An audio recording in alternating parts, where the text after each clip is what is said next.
Normal, a large village near Bobruisk.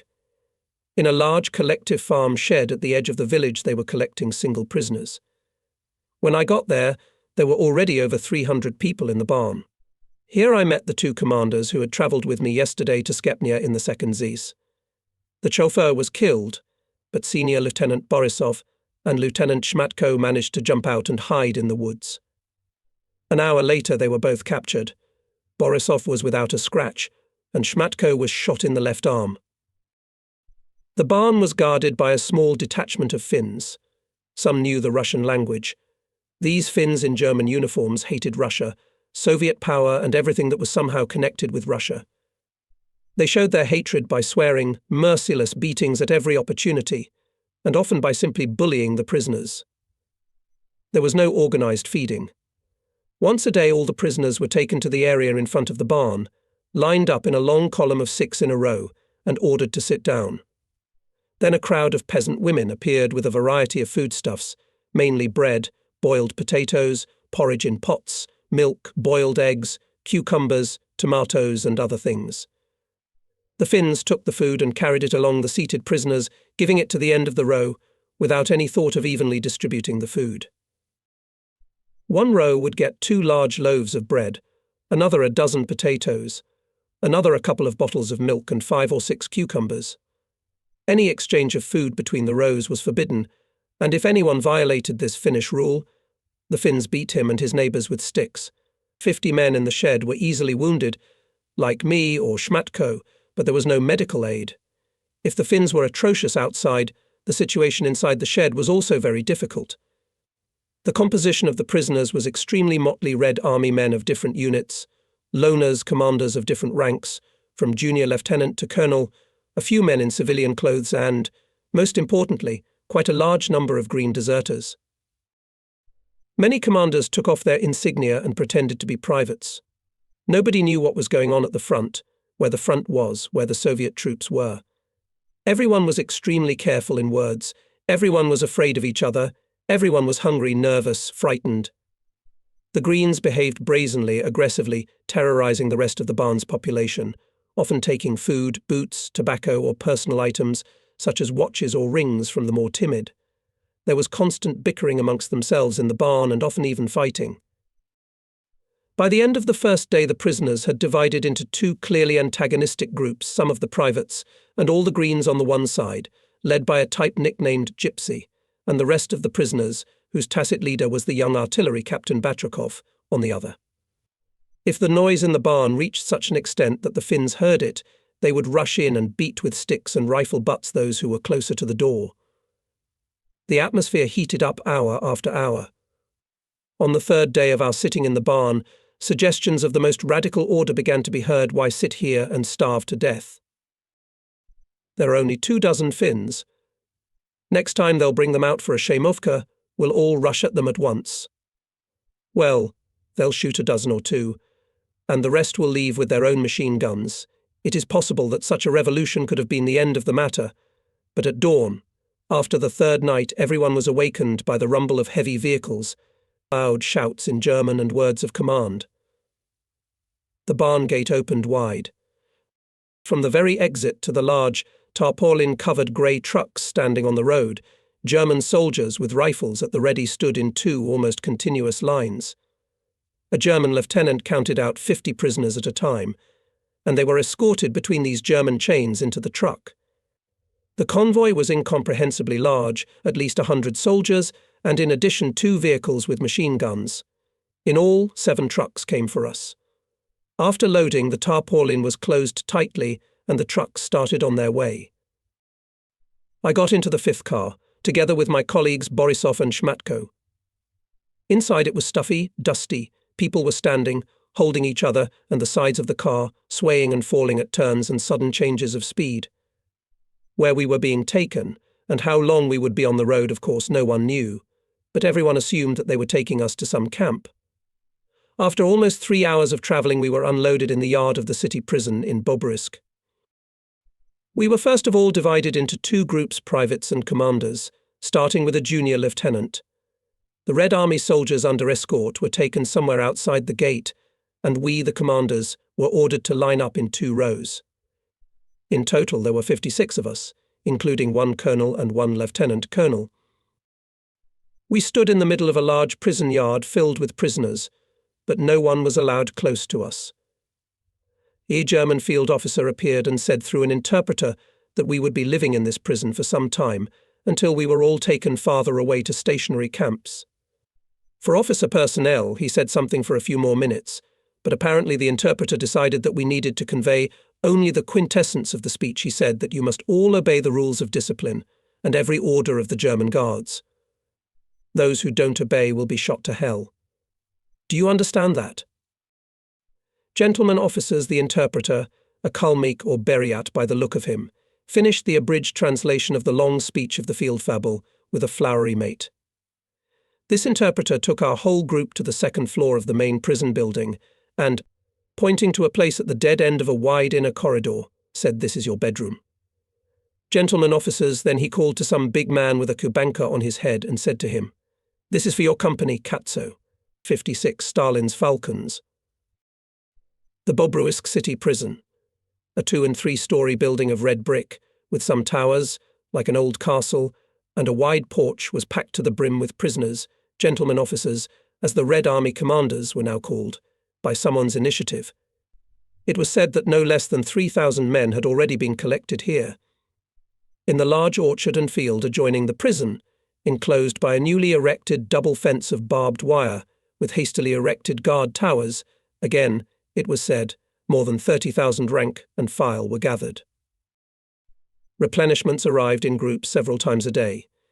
The commandant of the camp was a German, an Oberleutnant, an apparent invalid, who walked heavily on a stick.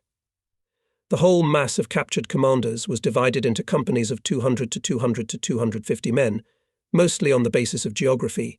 Several cells in a row, and a piece of corridor near them, everything was densely packed with people. The commanders of such companies were quick guys who somehow knew German, and almost all of them were of Mongolian or Caucasian appearance.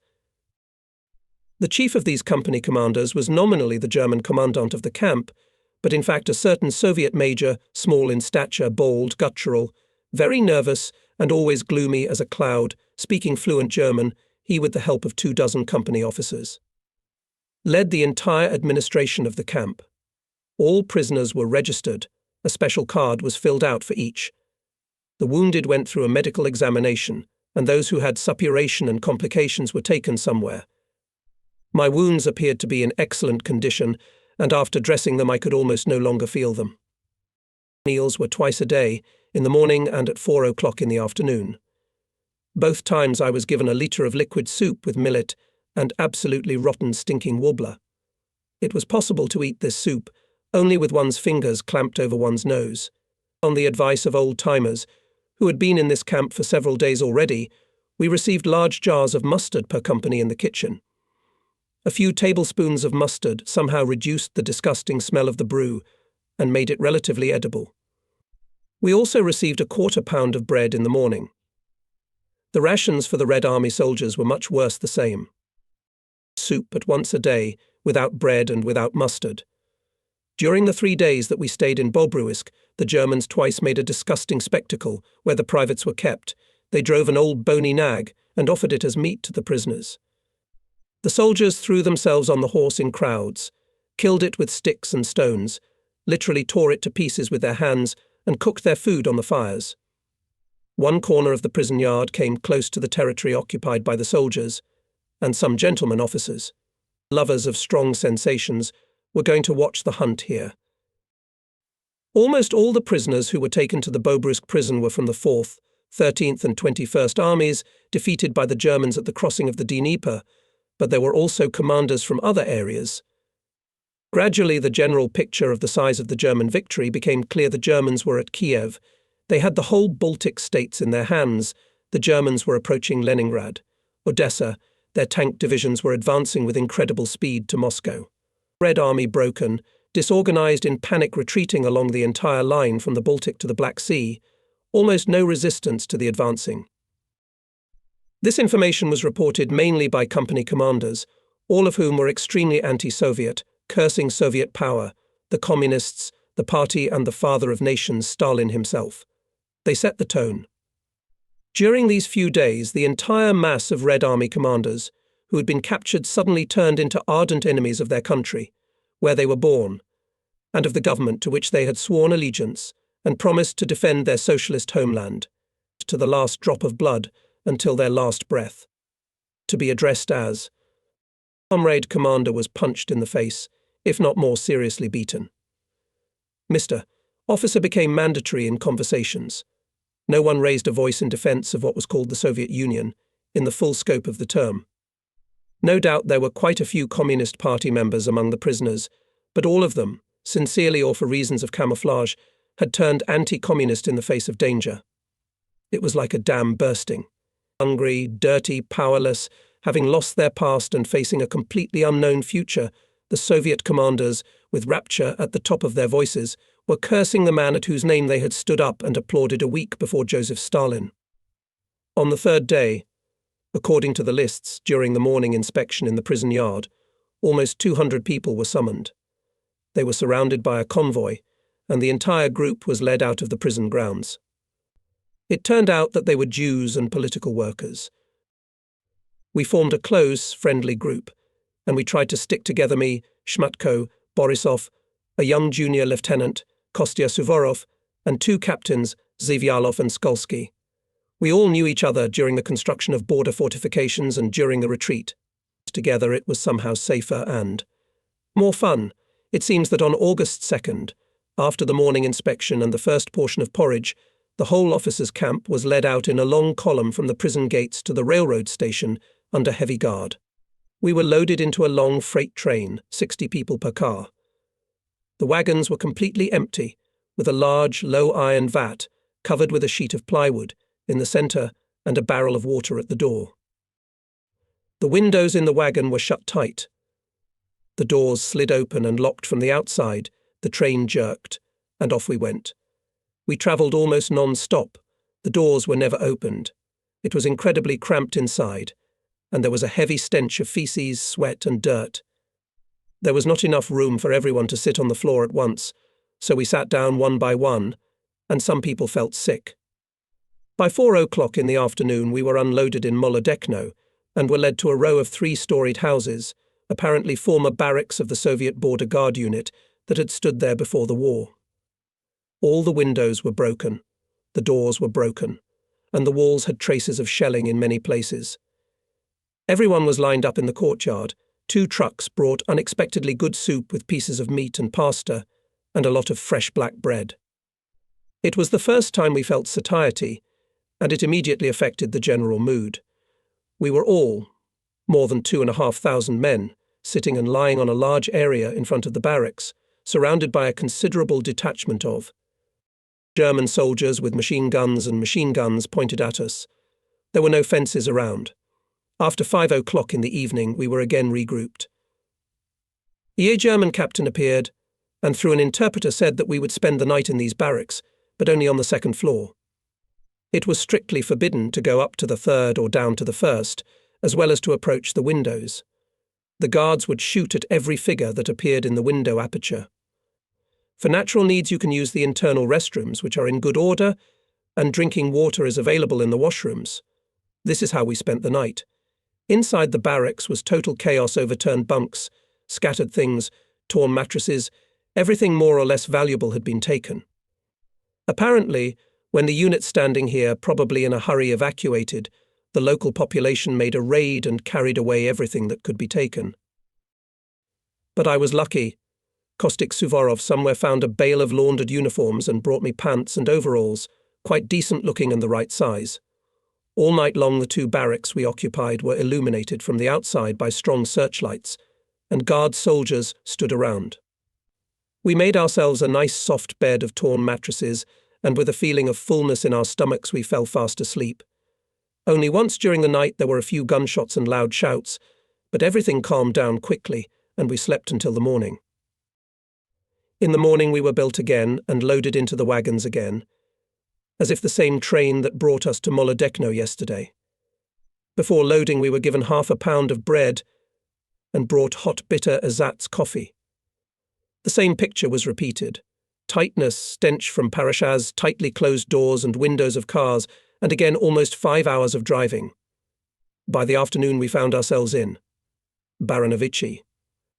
It was difficult to understand the reasons for such a strange route of our echelon from Bobruisk to Molodechno, about 200 kilometers, from Molodechno to Baranovichi also 200, and from Bobruisk to Baranovichi, in a straight line, only 180. Why our echelon made such a seemingly unnecessary zigzag, only the Germans knew. We found ourselves in the city prison again. We were fed with liquid millet soup, but fortunately without rotten warbler, and placed in cells, where there was room for 50 people on the 2-story bunks. We were placed 100 at a time. The cells were locked just after 7 in the evening, and we were warned that we would be up early. At precisely 5 in the morning, all the locks and bolts on the cell doors were removed with a rattle, and everyone was ordered to immediately line up in the prison yard with their belongings. After half an hour of counting, shouting, confusion, and occasional slaps on the backs of stroppy or misunderstanding Mr. Officers, the longest column of 6 men in a row began to crawl out of the main gate of the prison and onto the road. Near the administration building stood a 2-story house filled with female prisoners. From the interpreters we learned that nearly 250 women were gathered here, mostly from the sanitary units, but there were also commanders, even in the rank of major. We also learned that in the whole convoy there were almost exactly 3,000 captured commanders. The German convoy was very numerous. On both sides of the column, almost a solid chain of soldiers with rifles and automatic rifles. In front and behind moved cars with machine guns. We were brought 2 railroad trains of freight cars and divided into groups of 50 people. Each group had to clean its own wagon, take out and wash the stinking, soiled parasha, sweep and wash the floor, and fill a barrel at the door with fresh water. Water for cleaning and drinking was brought up in cisterns. When all the work was finished, 25 small loaves of bread and 25 cans of canned meat were given to each wagon, i.e., for 50 men, of Soviet marching rations. With the indication that this was all we would receive for the whole day, we were loaded into the wagons and the windows and doors were again shut tightly. We were also warned that we would be travelling all day and would be placed in a special officers' camp by evening. The wagons were relatively clean and had enough room for everyone to sit on the floor. The cleaned parachutes did not poison the air, and the men satisfied their hunger a little. The far-sighted ones divided their rations into 2 parts, leaving some for the latter part of the day, while others, thinking less of the future, ate it all, drank water, and went to bed. It was clear that if by the end of the day we got to this officers' camp, it was located somewhere not more than 400 kilometers away, i.e., in the vicinity of Warsaw. We could not travel more in a day, and at night, according to the experience of the previous 2 days, the Germans did not transport us. The very name officers' camp sounded encouraging and promising. At last we will get to human conditions, we will wash, clean ourselves, they will feed us and let us sleep. The optimists said. We'll wait and see, doubted the pessimists. After 3 hours of riding, our train stopped, and the guards opened 5 cars at a time, giving people to stretch a little. The first echelon also stood half a kilometre ahead of us. Here we went again. The pessimists were right. We were unloaded from the wagons at a small station, Podnesi, 15 kilometres from the town of Sedletsk. The first train was already empty. After a short march we came to a huge field cordoned off by wire fences with frequent wooden towers for guards. At the edge of this field stood several new barracks and cars of various sizes.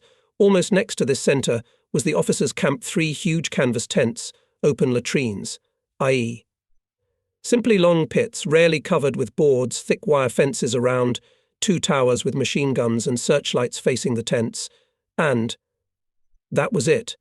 In the camp, the administration was waiting for us: the camp commandant, a lieutenant colonel, 3 petty officers, according to the number of tents, and about 30 policemen with white armbands on their sleeves. All Soviet officers. The foreman of our tent was a cavalry major, Grigory Stepanovich Skipenko. How and by whom this administration was selected, we never knew until the very end of our stay in this camp. We were placed in tents of 1,000 people, and the foreman of our tent immediately gave us a short lecture. Here is what he said: the camp is temporary. The food is the worst you can think of. Discipline is strict. It is not recommended to come closer to the fences than 20 paces. You can be shot.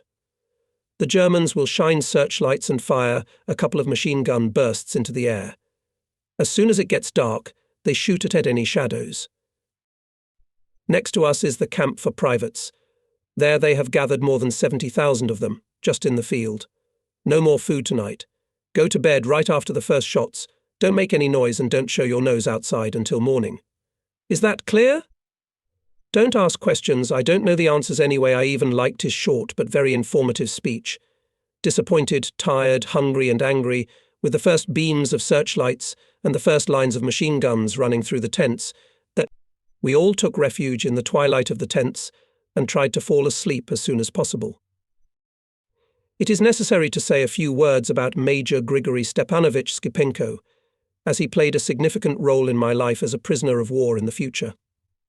Once after a couple of days he came up to me, offered me a cigarette, and began to ask me about who I was and what I was doing before the war. He immediately determined that I was not a cadre, not a military man. A conversation started, and I began to ask him questions. He was a Cuban Cossack, about 40 years old, maybe more, strong, handsome, with shrewd brown eyes and slightly greying dark hair. After the revolution, he was mobilized into the army in the cavalry units, sent to military school, and after 2 years, was released in the rank of assistant squadron commander. He participated in the suppression of the Basmachi uprising and then, according to him, deliberately scandalized and, as an unreliable and morally decayed element, was thrown out of the ranks of the workers' and peasants' Red Army. He worked as an accountant in the village collective farm management until the end of the 38th year. Again, he was drafted into the army and appointed an instructor for training conscripts in the Krivorotchko Cavalry Corps. Despite his past, just before the war he was promoted to the rank of major and was appointed head of the Corps School for Training in Horseback Riding and Dizhititovka, a field in which he was considered an unsurpassed master, according to him. In the first days, the soldiers of Krivorotchko's Corps units, concentrated north of Vinitsa, were thrown into a sabotage raid aimed at the flank of the German armies advancing on Kiev. There, near Turinsk, we did the Germans a lot of trouble. They did not expect such foolishness, said Skipenko, checkers and carbines against tanks and heavy infantry. By the end of the day they shot us. From the whole brigade, where I was, there were only a handful of survivors. When asked how he, who was captured on the southern section of the front, ended up among us, captured on the middle section, Skipenko evasively replied, "It just so happened." Immediately after the first conversations with Skipenko, two main sides of his mindset became apparent. He was an implacable anti-communist and an ardent Judeophobe, and in his understanding the entire system of Soviet power and the philosophy of communism were the creation of Jewry. Communist Jews, Jew power, the Jews have enslaved Russia. Everything that happened in Russia was the result of a conspiracy of the world Jew Kagul.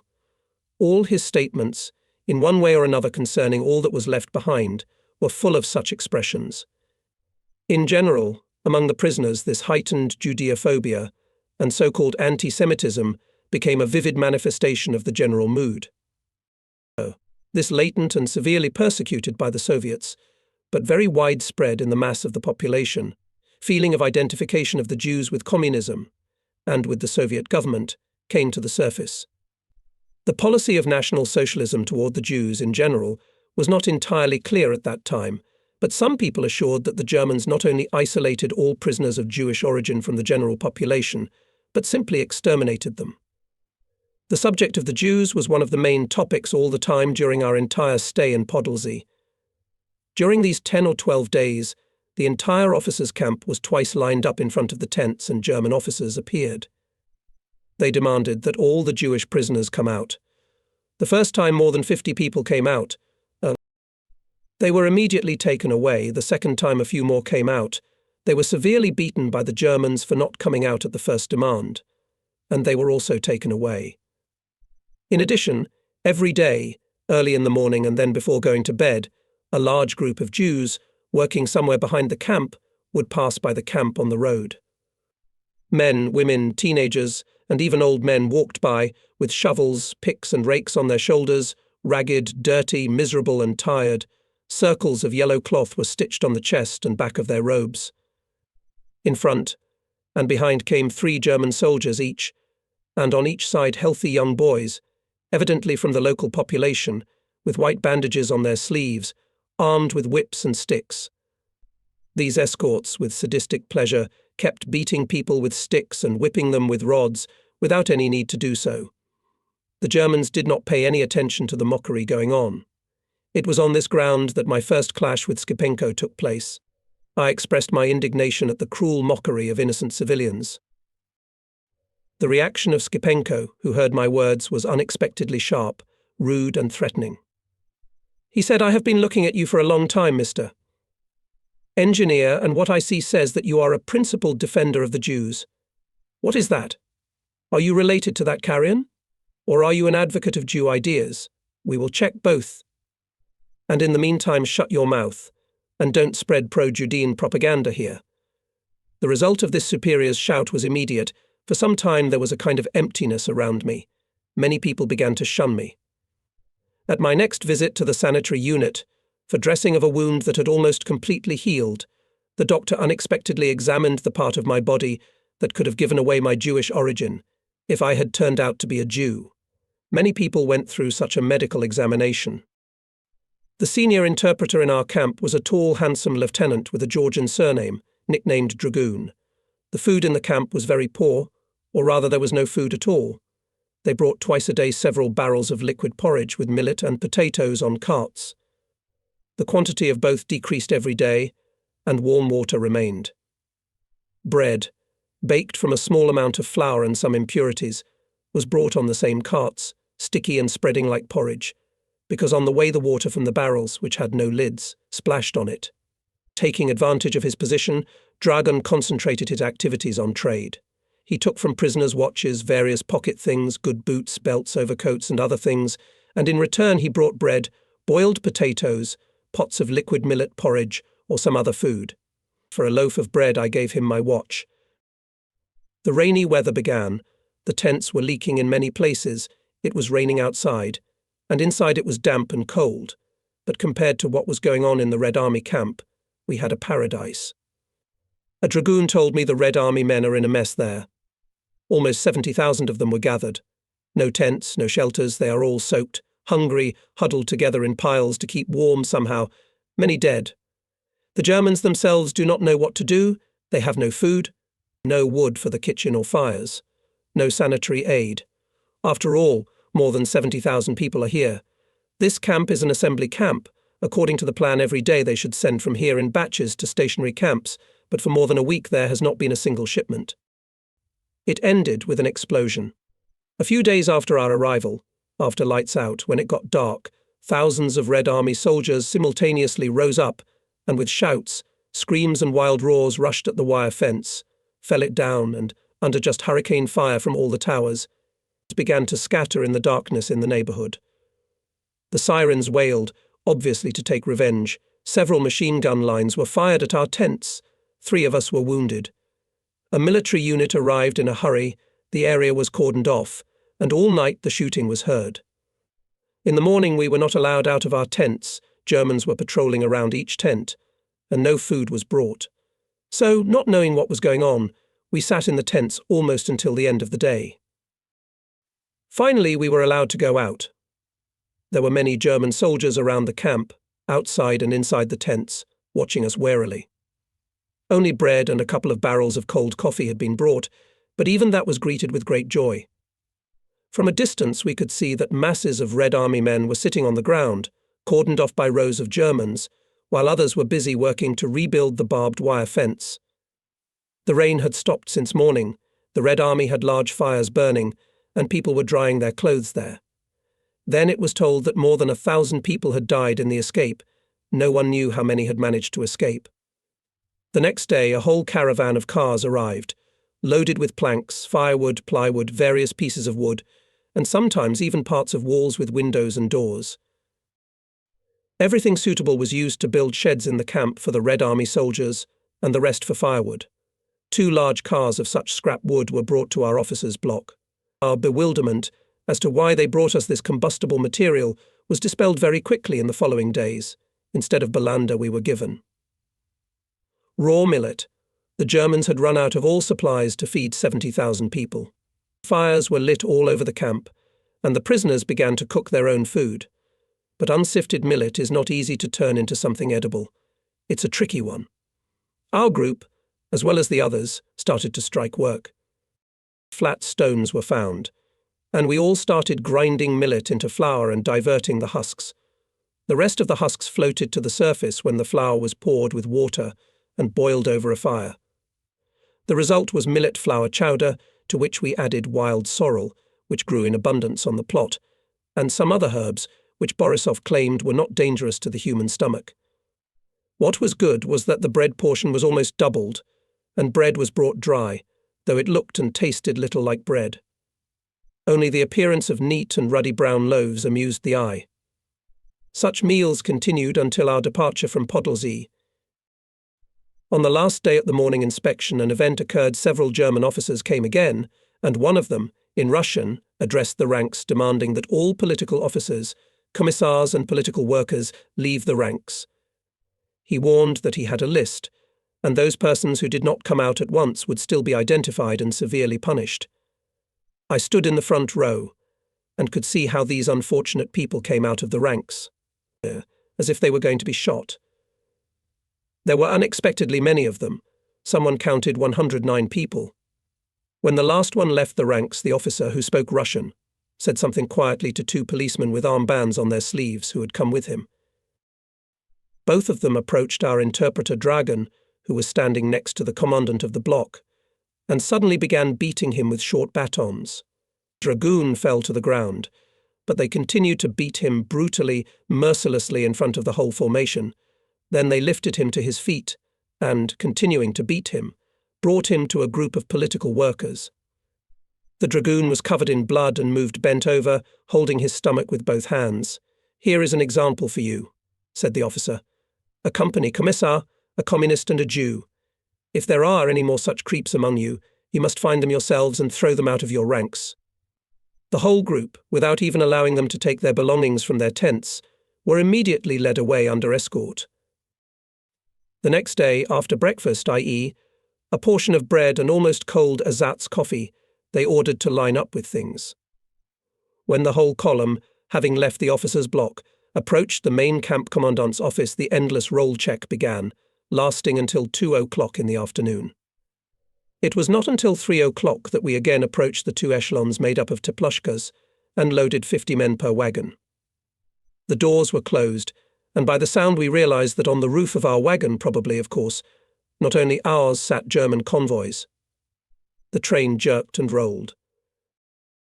This time we travelled not only for the rest of the day, but also for the whole night. We travelled slowly, with frequent stops. On the road we were not fed, we were not let out of the carriages, and only once we replenished the tanks with drinking water. Few people could sleep. It was cramped. There was a stench of parachute in the tightly closed carriage. Everyone was hungry like wolves, and like wolves, angry. Even conversations stopped, and if they started, they inevitably turned into angry bickering, or just an exchange of ugly swearing. It was almost daylight when the train started, the car doors opened, and the guards ordered everyone off. A long column, 6 men in a row, stretched through the not wide streets of the city. The population was not visible, whether it was too early or whether the inhabitants had been ordered. Not to appear on the way of the column, but there were soldiers all along the way. The convoy was in front and behind.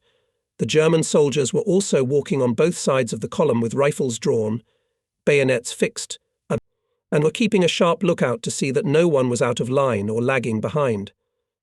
And, surrounded by this mass of soldiers, in the middle of the sidewalk, walked almost 3,000 dirty, tired, ragged, overgrown with stubble, with dishevelled hair, hungry and completely demoralized Red Army commanders. Our column entered the square. On the right side was a large, ancient architecture building with wide semicircular staircases of the main entrance. There, at the entrance, stood 2 automobiles with machine guns, and on the top landing of the stairs a decent group of German officers. From the interpreters we learned that this intricate building with a tower was the town hall, the town was called Zamosc. Passing through the centre and turning several times through completely deserted streets, the column came to a barracks town, surrounded by 2 rows of barbed wire. The gates of the camp were wide open. Right against them in the yard stood a row of large metal tanks, and near each of them a German soldier with a large scoop in his hands. The prisoners would immediately line up at the tanks, and each would receive a full ladle of the thick, tantalizing-smelling hot brew. The Germans had hoped for normal human discipline, and wrong. In a few minutes each dispenser was surrounded by a solid ring of prisoners with outstretched walks, tin cans, or even just pilots and caps. Someone fell, someone screamed. The German dispensers began to beat the crowd that was pushing from all sides with balers. The soldiers of the convoy rushed to restore order, but no one listened to them. People were intoxicated with the smell of food, with the mere anticipation of the opportunity to satisfy hunger. Shots rang out. The crowd rushed away. The Germans beat people with sticks and rifle butts. Almost all the cans were overturned, and the food spilled in puddles on the sand. The whole mass of prisoners was pushed to the edge of the platform, and we stood in a dense crowd under the muzzles of rifles pointed at us. This went on for about 20 minutes. Then a tall, broad-shouldered, red-haired man in a neatly fitted Soviet commander's uniform, without insignia and wearing brightly polished boots, appeared. He ordered everyone to line up in Russian and, aligning the ranks, kept scolding us commanders, they call them.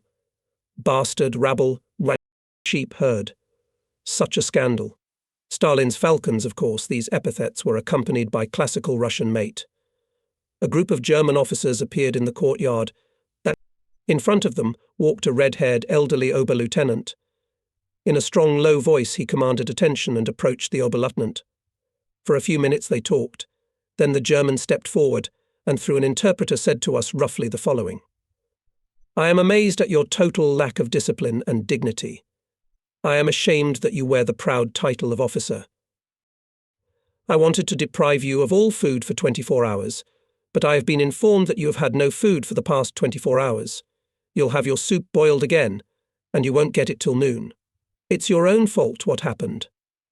Now you will be taken to your barracks, and I warn you that in our camp any breach of discipline is punished very severely. He turned abruptly and left with his entourage. We began to be led in groups to the barracks, but only a little less than half of us got into the barracks, because there were already many prisoners in the camp who had arrived before us. The other part was led in a line through the camp and placed in 2 huge stables, which stood at the end of the camp and were separated from it by an additional fence. I, with my group, got into stable No. 1. While we were settling in and looking around, they brought food. Lots and lots of it. We had such a sumptuous lunch for the last time in Molodechno. The camp in Zamosc was designed for 2,000 people, but when our replenishment arrived, up to 7,000 people were accommodated in this area. In the whole area there were 5 large barracks for 950 people, 5 small barracks for 150 people, 2 stables where almost 1,500 prisoners would live. In addition, there was the so-called generals' barracks, where several generals and colonels lived, a police barracks, a sanitary unit. For reasons that are not clear, all those who quite by chance got to the stables were isolated from the rest of the prisoners. The gates were closed, and a policeman was always on duty near them, letting in only those who went to receive rations for the stablesmen. The stables were almost new and apparently little used for their intended purpose, but in spite of the fact that all the internal equipment had been removed and the floor covered with a thick layer of fresh straw, the peculiar odour persisted. After a couple of days, all of us and all of our belongings were soaked in that aroma, and we got so used to it that we just stopped noticing. For our complete isolation from the rest of the camp, we had a separate latrine on the territory of the stables, similar to Podnesi, i.e., just a long pit with boards over it. The commandant of the stables was an engineer colonel from the staff of the 21st Army Gorchakov.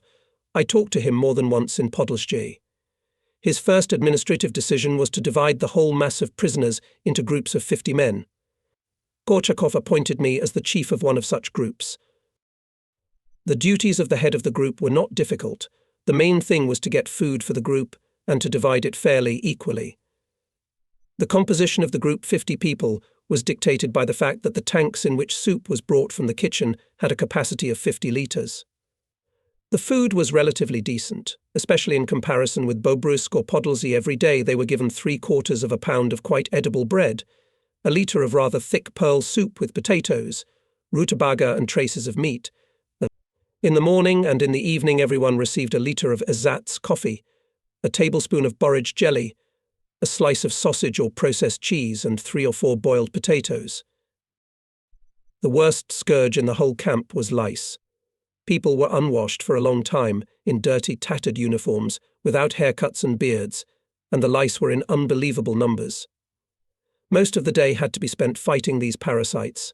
Under the rays of the already dim autumn sun, right after the morning inspection and breakfast, everyone stripped naked and tried to get rid of lice. They lit fires and held their underwear and clothing over the flames to scorch the parasites. Most of the prisoners' bodies were bitten by lice and scratched to the point of bleeding. After spending a few hours frying the lice, the next day they had to start all over again. The lice multiplied faster than they could be eliminated. After a week or 10 days our isolation suddenly ended. The policeman at the gate disappeared.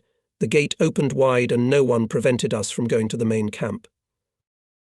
The Germans had little to do with the internal administration of the camp.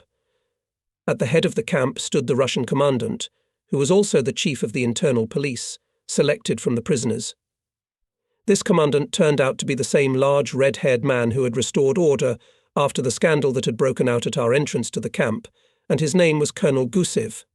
Who he was, where and how he had been captured, who and why had appointed him full dictator and verdictor of the fates of the 7,000 population of the camp for the Soviet gentlemen officers, no one knew.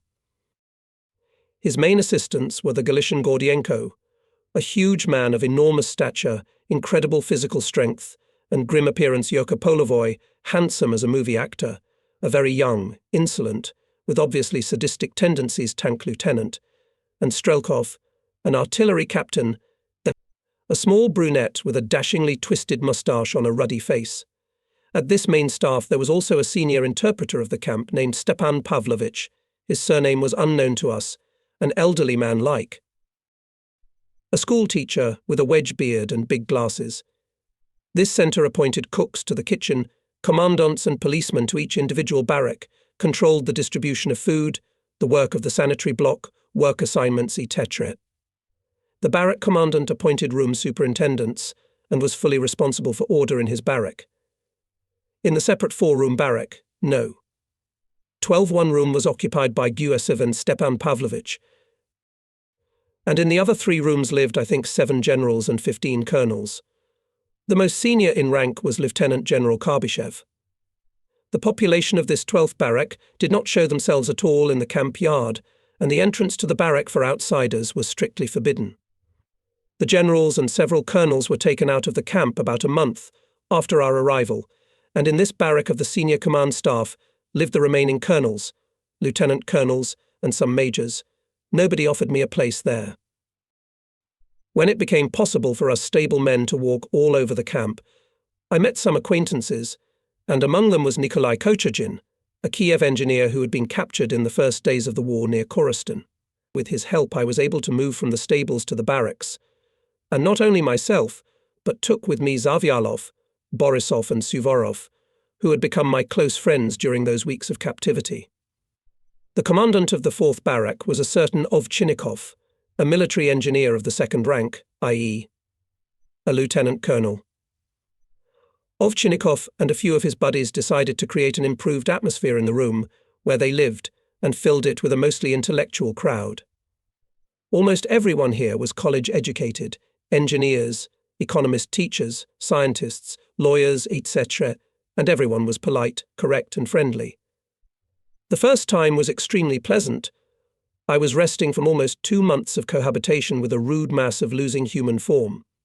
Dirty, intemperate, incessantly swearing army men. Soon, however, the negative sides of this intellectual environment became apparent.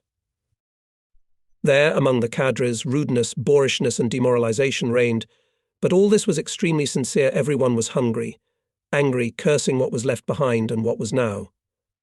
But here, among the 56 representatives of the intelligentsia, one could sense naivety, falsity, and perhaps hypocrisy.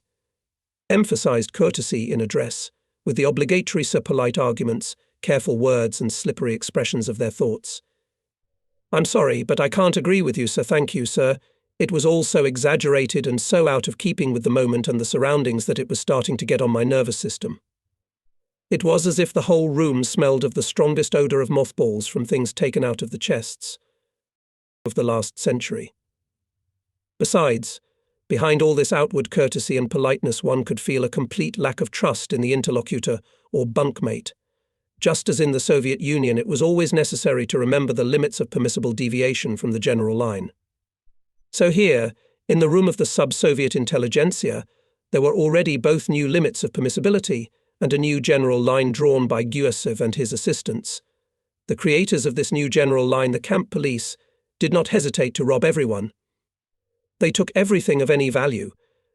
If a person did not resist, they would give him a piece of bread or a pot of police spill for the taken thing. But if he resisted, they would beat him, take him away, and give him nothing. I had good commander's boots, which I had received when I was reclothed after Zhobin, and of course they were noticed. One day Captain Strelkov came up to me. "Hey, Major, sell the boots. I'll give you a loaf of bread and soldier's kurzes." I declined the offer, but Strelkov insisted. "That's the price for today, and tomorrow you'll get a kick in the teeth in payment."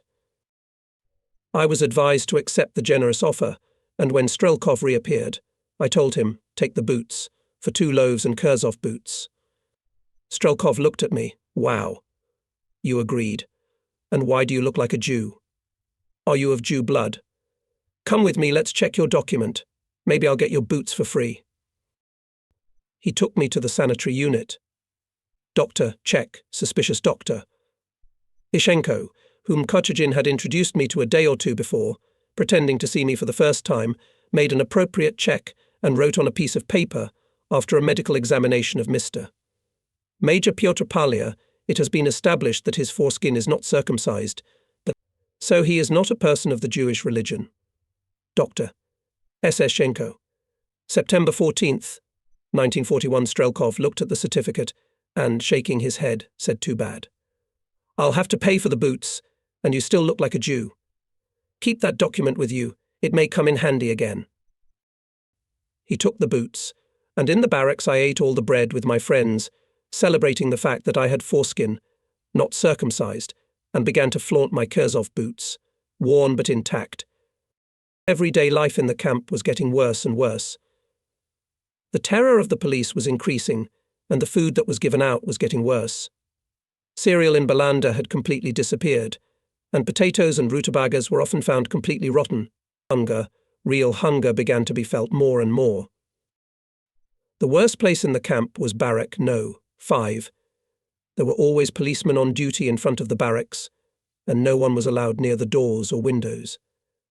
Every morning from all 3 rooms of the barracks the prisoners took out the parashas, emptied them into the cesspool, washed them at the well, and carried them back to their rooms.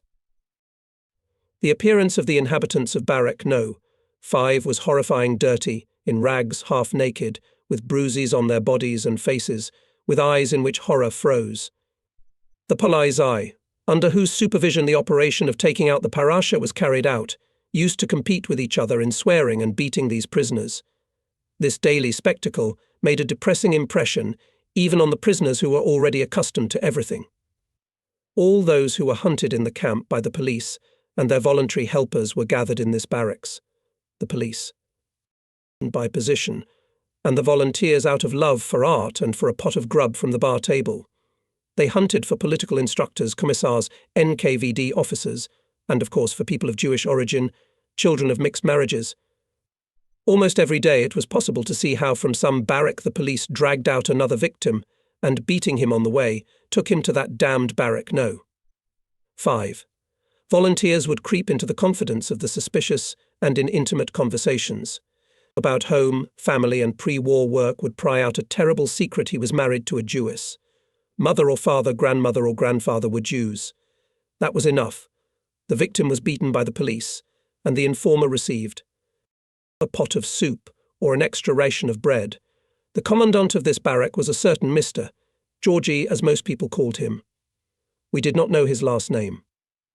He was a man of about 50 years of age, with a very genteel appearance, with a small greyish beard, calm dark eyes and a constant soft smile on the full, bright lips of a small, almost feminine mouth.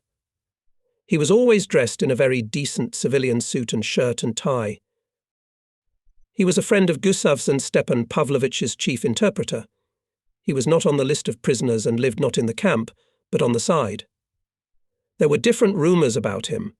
They said that he was the son of a priest, that he was arrested in the 20s and spent many years in high-security camps in Siberia. He walked with a limp, but without a stick. The policeman called him Batya Georgie. He usually came to the camp in the afternoon, sat in Gusev's room for 2 or 3 hours, playing chess with Stepan Pavlovich, and then in the evening went to his barracks to work. He would enter one of the 3 rooms, accompanied by 2 of his assistants, and soon from there would be heard the screams and shrieks of people who were evidently being tortured or beaten. He would spend an hour or more in each room, and then, with the same smile and calm eyes, he would walk slowly through the camp and away to the German commandant's office. He was by nature a sophisticated sadist and, interrogating the unfortunates, used all manner of torture. Everyone knew that. When the barracks were full, 2 trucks with a small detachment of SS men would arrive and all the prisoners would be taken away, to be shot, of course. 318 people passed through the hands of this sadistic psychopath in the fall of 1941. My acquaintance Kolya Kochagin also died in Barrack No. 5. It was said that his mother was a baptized Jewess and that he was handed over to the police by Dr. Ishenko, the head of the sanitary unit, who was also from Kiev and knew Kochagin from the labor school, where they studied together. In the middle of November, they finished building the bathhouse. All the population of the camp for a whole week passed through sanitization. Heads were shaved naked and all the hair on the body, where they were supposed to grow, all washed in the bathhouse with hot water and liquid, toxic-smelling soap, and the clothes were fried in special chambers, and in the whole camp for several days there was a special smell of fried dirt and burnt lice. But the nutrition worsened every day. I became visibly weaker. In the morning it was difficult to get up from the bunks. I felt dizzy, and an obvious psychological depression was developing more and more strongly. It was a very dangerous state. Many people slipped into this abyss and slowly died. Their philosophy was that the amount of calories they received did not allow any physical activity, so they spent all their time lying on the bunks, coming down only to check, to get rations and to perform natural needs, and some even stocked up on utensils for these needs and came down only to empty the utensils. They were literally rotting on the bunks alive. It took me a great effort of will not to be among them. I forced myself to wash, shave, walk, even do gymnastics and volunteered for any work in the camp. It helped. Then it became a habit to do something all day long, and to spend only a minimum of time on the bunks to sleep.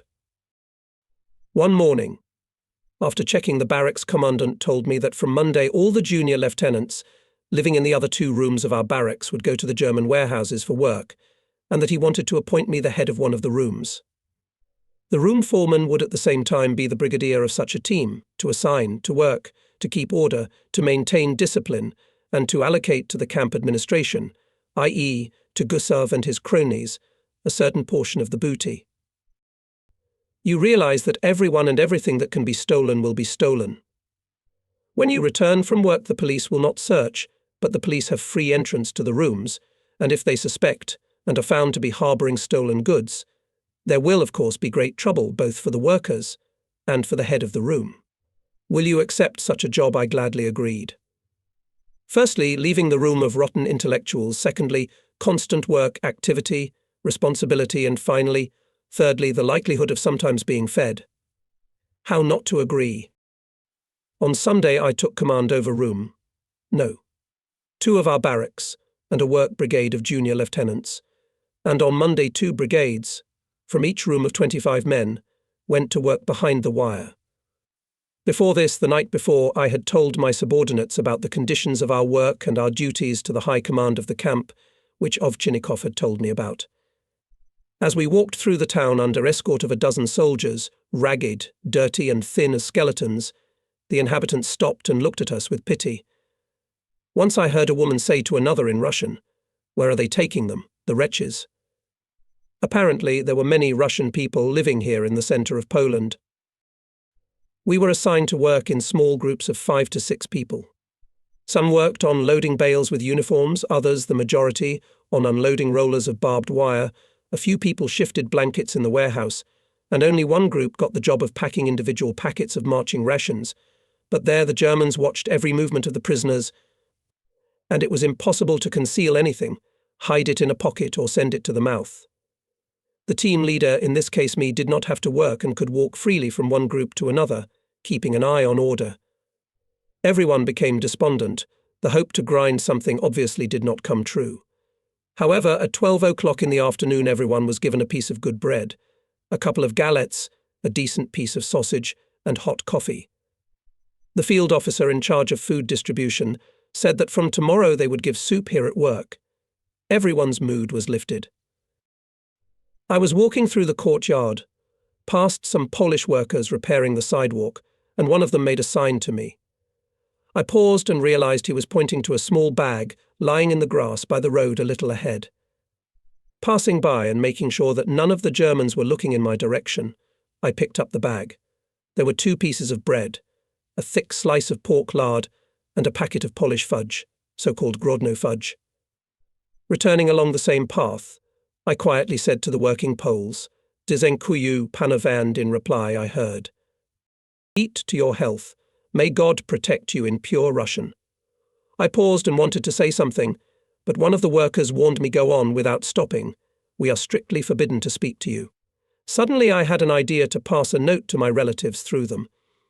I stepped aside, took out the list of the workers of the team, and pretending to mark something in it, wrote on a scrap of paper, "I am a prisoner of the Germans, in Zamosc, as long as I am alive in good health.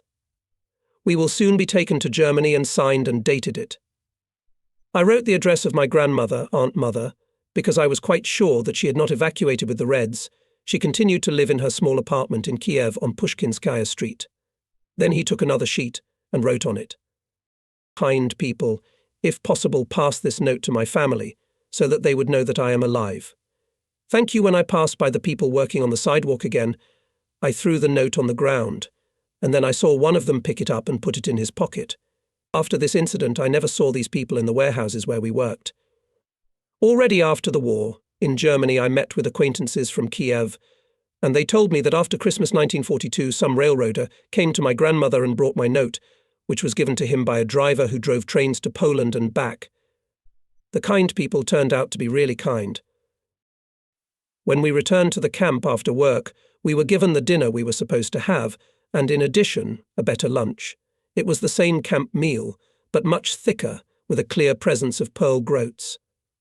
Immediately after bedtime, the senior policeman, Yoka Polovoy, came to our room with 2 of his handmaidens.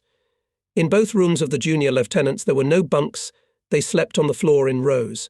Only for the eldest room there was a long table, which served as a bed. The prisoners also slept under the table. Yoka was dressed in a good commander's suit. On his hands he had brown gloves, and on his feet my boots taken from me by Strelkov. They must have been too small for Strelkov, I thought. Polovoy walked across the room among the prisoners and ordered, "Get under the walls. Labourers." Face me, everyone hastily obeyed the order. Polovoy had a bull in his hand. It was a favourite weapon of the police, a bull's penis, especially dried and dissected. The blow left a long, very painful bruise at a light blow, and a bleeding blue scar at a stronger one.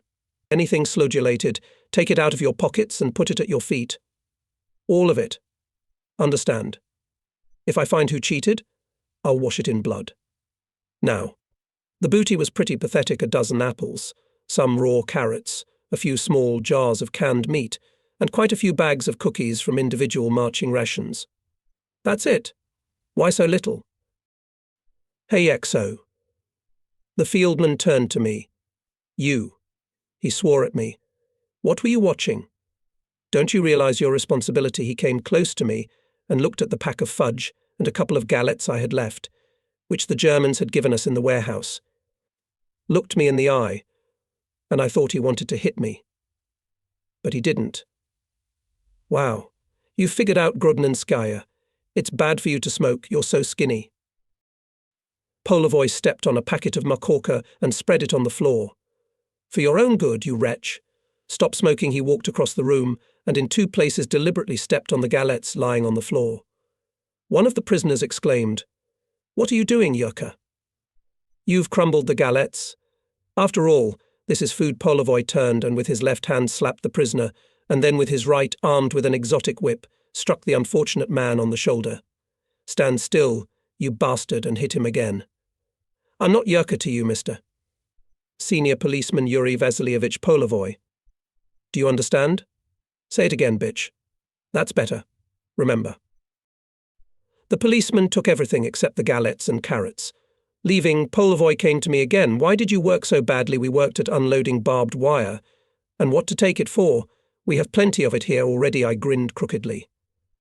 "You're joking." "Look, don't make too many jokes. Next time if you do, I'll have other jokes with you." He left, accompanied by his adjutants. "Is that clear to everybody?" I asked. "Tomorrow the second group will have to meet the demands of the superiors. Otherwise we'll all be in trouble." Everyone spoke at once. "Why the devil to get along? You risk being caught by the Germans there. If you bring it, the police will take it away. There's nothing to carry into the camp. Everything goes straight into your stomach. I'd like to beat their faces and throw them out of the barracks. Let them go to work themselves. Look at you. You're so brave. They'll beat you up. And if you stay alive, you'll rot in the sanitary unit. We have no way out anyway. Ride, enemy, as you wish. We have to organize ourselves somehow. Hey, senior, your word, my position was quite dangerous. I knew very well what kind of jokes I could have with Mr. Senior Policeman Yuri Vasilievich Polev if somehow I didn't satisfy his demands. And I told my subordinates that as long as we worked in the warehouses, we would not be hungry. That was the main thing. And in order for us to be able to work there, we had to bring something to the police. Eat everything at work, and bring it here to the camp only for the police. We can't punch anyone in the face. The police will deal with us very brutally. One room can't fight the camp system. If the whole camp would rise up against the abuse and arbitrariness of Gusev and his company, something could be changed.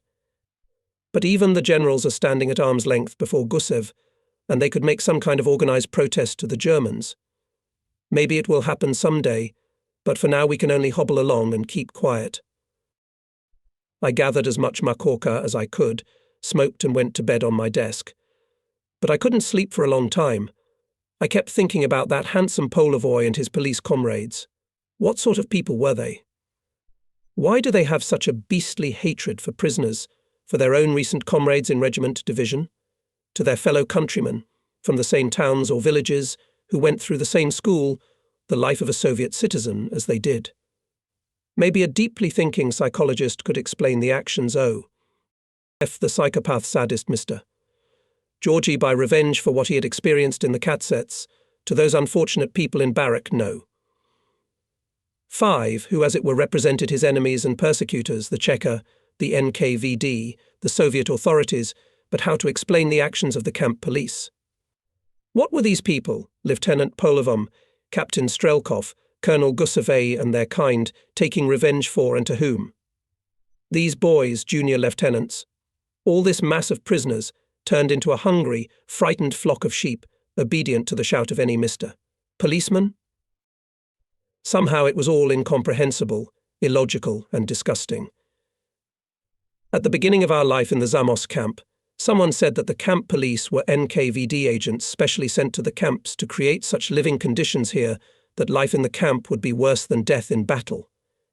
Many people believed this, and to a certain extent they had reason to believe it. The same system of brutal terror, the same elite organization of a small group of chosen ones who rob the masses and live like a poisonous parasite on the body of the masses, the same chiefism of one of them, whose word is absolute law, the same network of sex conspirators and sycophants, penetrating the whole mass of prisoners and spreading fear and distrust of others, the impossibility of organization and the desire somehow to be obscured, to hide, to disappear. But how in such a short period of time could the NKVD, from the depths of the USSR, organize such an effective system in our Zamosc and probably in other similar camps in Poland, at a great distance from the war line. I shared my thoughts with Borisov and Zavyalov. They too had already thought about it, and Borisov, on confirmation of our suspicions, told me that one prisoner working as a janitor in Giusev's room, as if he had heard Giusev say in a conversation with one of his assistants that when the war was over and those who survived the captivity would be returned home, there they would be put in the garden by the skin for treason. On another occasion, one polizei, beating a guilty wretch in something, said, "Did you think that captivity was salvation? No, brother, you were wrong. You'll remember Kolyma as a paradise these rumours spread around the camp in spite of their monstrousness, or perhaps because of it." The teams of junior lieutenants continued to go to work.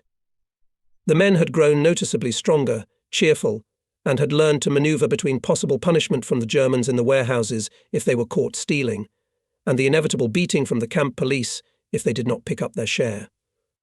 Everything that could be eaten was eaten on the spot: dry and fresh fruit, canned meat, cheese, sausage, cookies, sometimes chocolate, and once even managed to sneak a bottle of cognac, especially for Mr.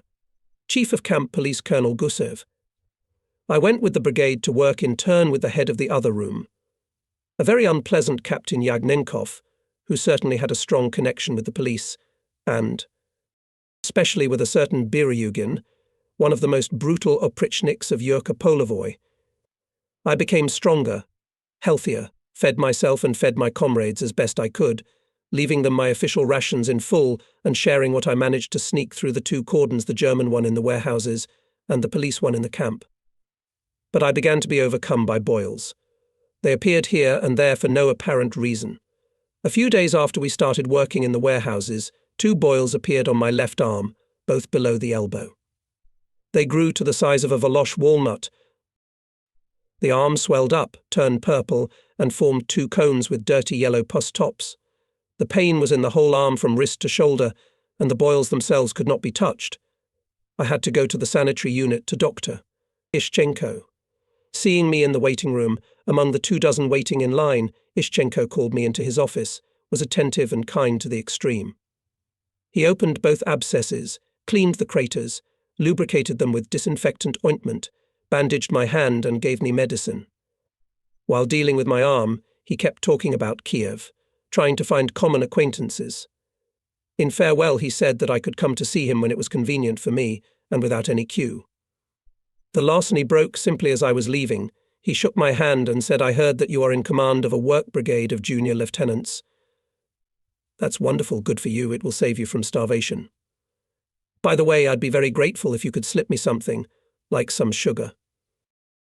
I promised, and thought to myself, if I find out that it was you who played a dirty part in the story with Kochagin, I will try to give you some sugar, not sugar, but strychnine. In the camp, all the time worked quite a large group of scribes and interpreters engaged in the census of prisoners. They called them room by room, wrote down all personal data, occupation, nationality, religion, education, and so on. They said that all this was necessary for the future work of the prisoners first in Germany, and after the complete defeat of the Judeo-Communist government in the USSR for the organization of the new order there at home. I was summoned to such commissions 3 times, as a major, as an engineer, and as a Ukrainian. The entire population of Room No. 1, headed by Ovchinnikov, was transferred to Barracks No.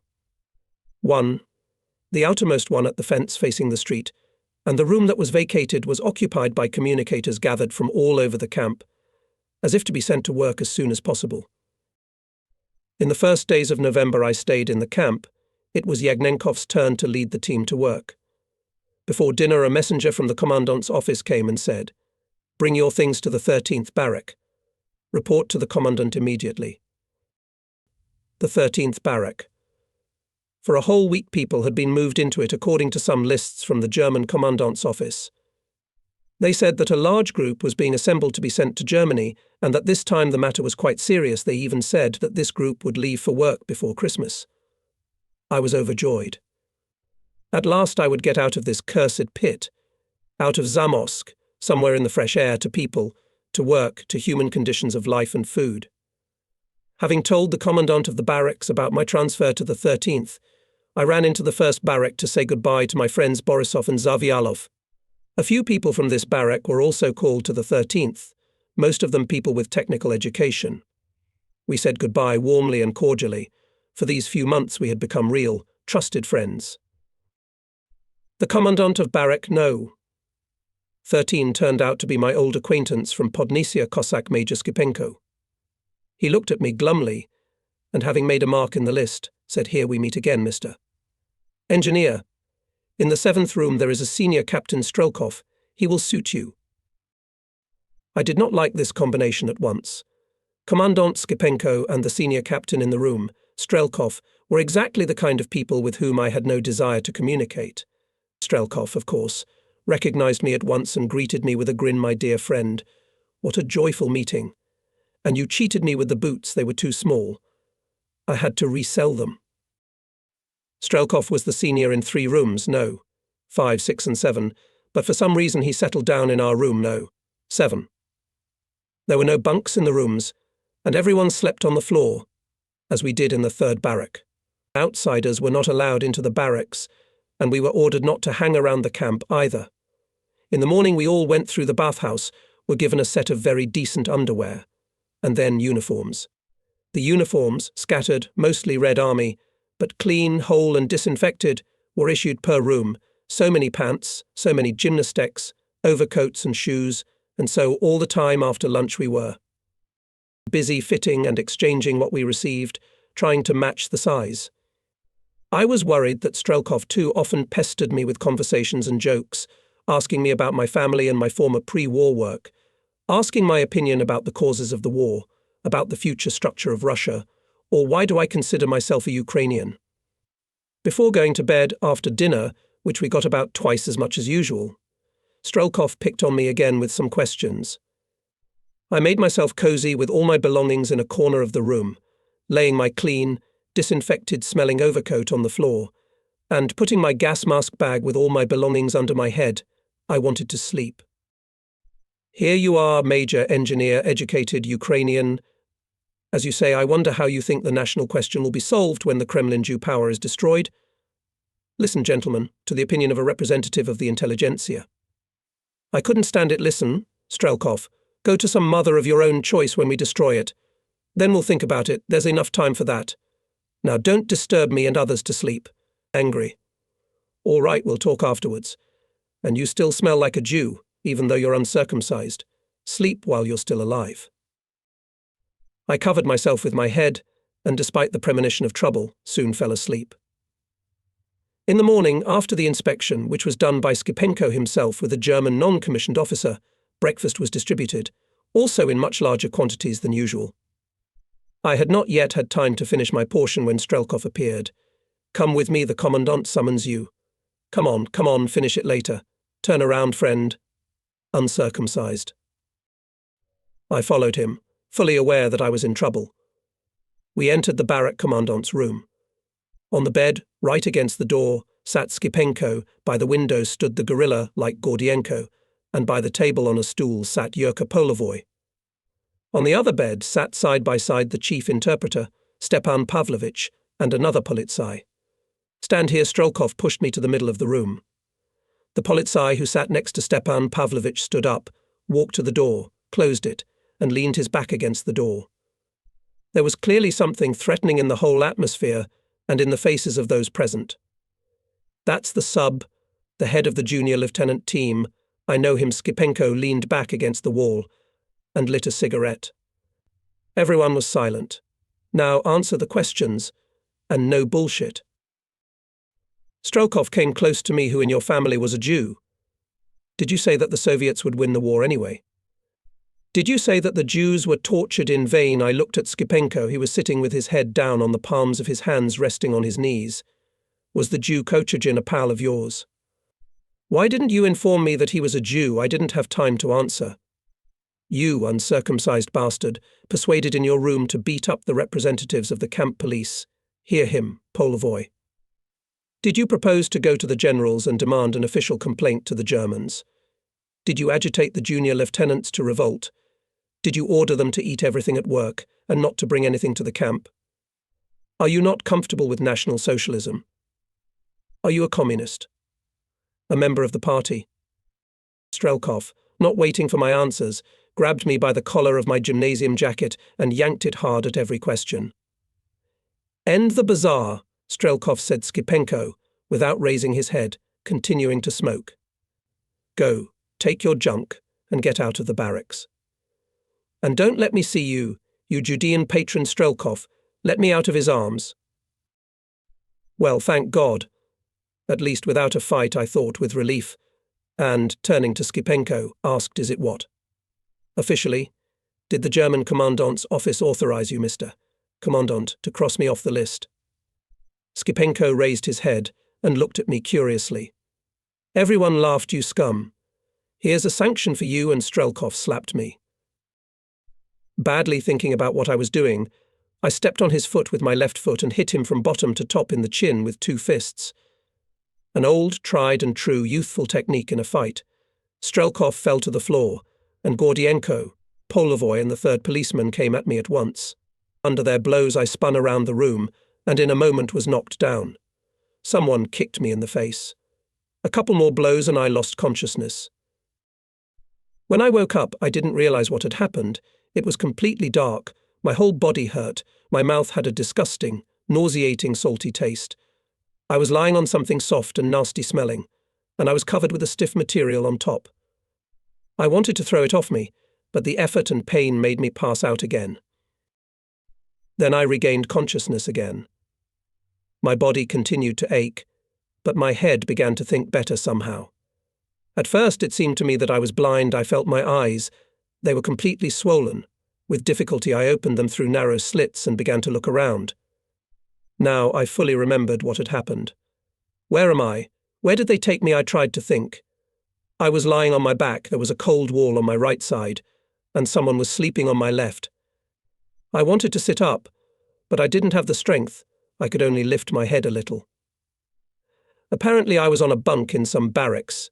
It was getting light outside, and the faint light coming through the window illuminated the long row of sleepers on the left side.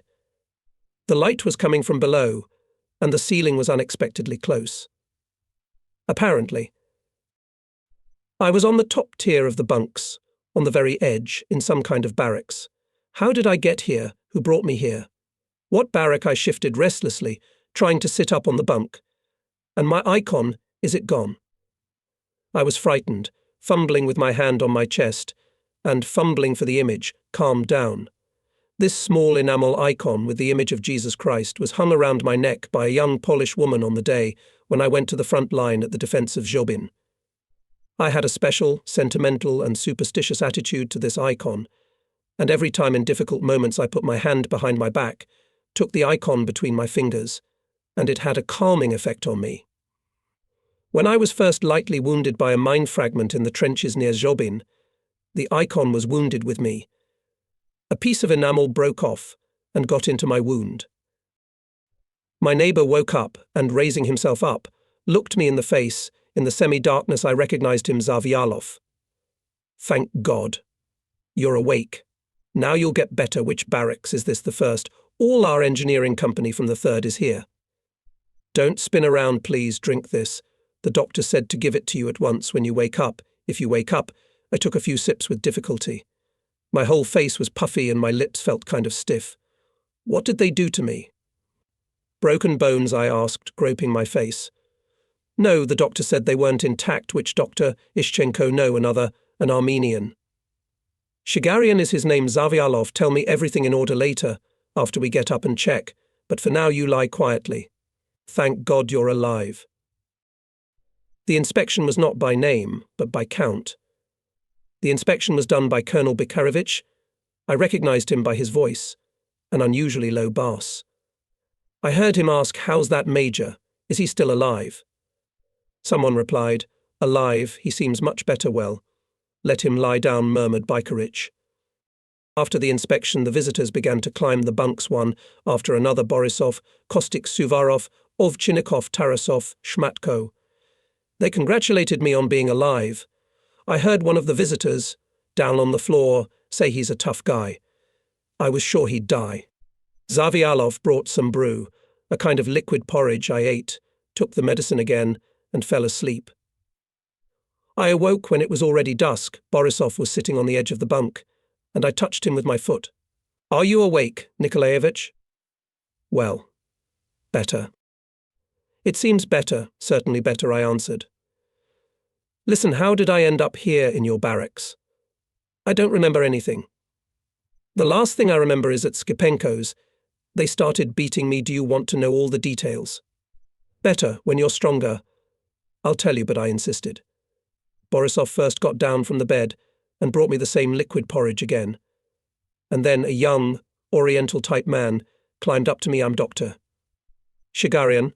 How are you?" He took my temperature, felt my pulse, smeared something on my abrasions and bruises, and climbing down, said everything is fine. "Take this medicine all day tomorrow. The day after tomorrow I'll come again. Don't go to the sanitary unit yourself. Your body is strong, dear Major, very strong. The only loss is, I think, 3 teeth. You got off cheap." He left, and I asked Borisov to give me a mirror. He reluctantly handed it over. "I don't want to spoil my own mood," he said. Indeed, one could spoil one's mood. The whole face was ugly swollen, especially the right side. The lip was split, teeth were knocked out, the ear was torn, and there were continuous sizio-black and greenish streaks on the forehead, on the cheeks, and on the neck. "Yes, painted," I mumbled, handing over the mirror. "Well, now that the results are known, tell me what you know. You left in the 13th on Tuesday, and on Wednesday morning one of our men came running in and said that you had been killed by the Polizei. And what day is today?" I interrupted him. "Saturday." "Well, we decided to check it out, of course. My buddies went to Barrack 13. There they were told that I was in the sanitary unit. They went to the sanitary unit. At first the orderlies wouldn't let them in, but they shouted, 'Doctor.' Ishchenko came out to them and said that I was dead and my body was in the dead room. They returned to the barracks. The funeral service was held and unanimously decided that you were a good guy then. At Zavialov's suggestion, they decided to go to say goodbye to the body, according to Christian custom, before the corpses were taken to the graves in the morning. The whole group went. The watchman and the dead room were not allowed to pass. They bargained and, having given a whole packet of Grodno Mahorka, went into the shed where the corpses were lying. Borisov suddenly coughed and, getting down from the bunk, said, "Let someone else finish the story."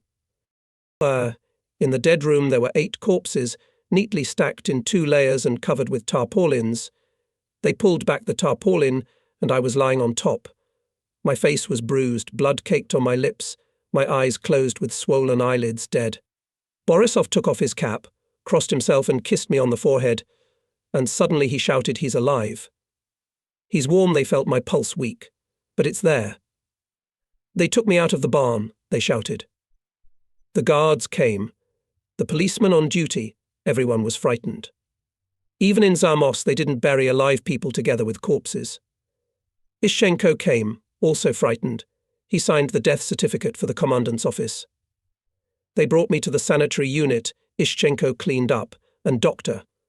Shigarian washed my wounds, disinfected them, bandaged them, gave me injections, injected medicine into my mouth.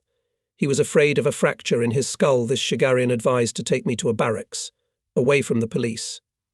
My friends went to the commandant of their barracks, Baikovich, and got permission.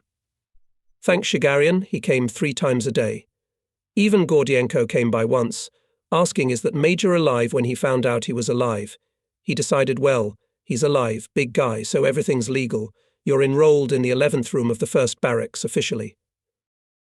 So, when I woke up for the first time, I was the one who was there with the corpses under the tarpaulin. What could I say? Anything I would have said would have been too little. If it wasn't for my friends, they'd have buried me alive. "Thank you," I said, barely holding back tears. A few days later, still with a swollen and painted in all colours of the rainbow face, I could, overcoming the pain, get down from the bunk and independently move around the camp. Once, coming out of the restroom, I pushed face to face with Gordienko. He grinned, and, looking at me with empty grey eyes, said Divi, "Vychichavsia, I'm sure you have cysts from the back of your head. Go away, or I'll try again how they hum."